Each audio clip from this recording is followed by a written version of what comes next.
जहन 14 हटिंग 1, 2 और 3 कली रे बाइबल नोकाय मेने कना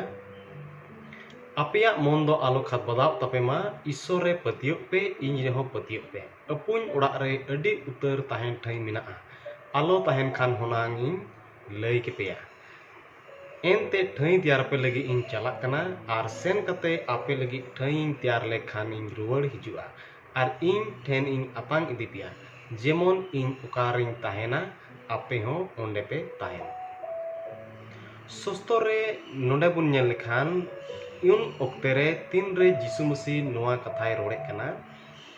उनी रेन चेला जखन को बडाय केदा यीशु मसीह दो उनकुई बगी को लगी आर उनकुआ मन से उनकुआ अंतर रे चिंता पड़ावना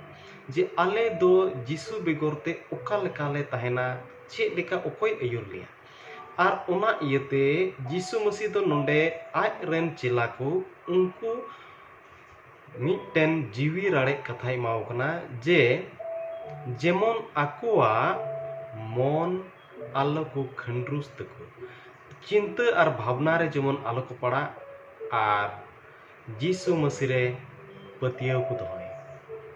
तिहिंग नोआ कथा आबो लगी ते हो अडी जुजाव कथा कना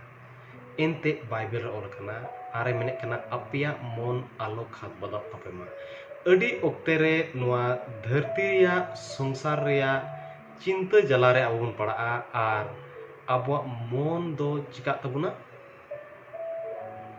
चिंता रे पड़ा खात बदाव आर बुन मेना चे इन चिकाया मेनखान सस्तो रे मेने कना यीशु मसीह कथा ओल कान लेका जे अपिया मन दो आलो खात बदाव तपेमा अबुआ मन दो बिना खात बदाव तुलो यीशु मसीह रे विश्वास दोहय जोड़ा उनी ठेन पतियब जोड़ा एनते यीशु मसीह दो अबु ठेन खन बाय फरा कना मेनखान ओकाते ओकारे मेनाया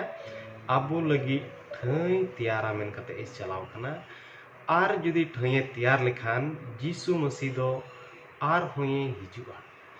आर तीन उनीरे विश्वास कान को उनीरे पतियव कान को सनाम आज ठेने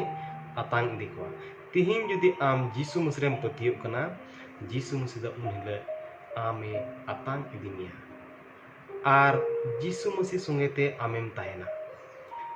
तो आम दो तिहिं जहाना गे आमा मुश्किल कान यीशु मसीह ठेन आमा कोय जों हतेते सेटर में यीशु मसीह सदराय में आमा सनाम चिंता को एनते सस्तो रे मेने कना जे उनी दो आबू लगी ए दांदो कना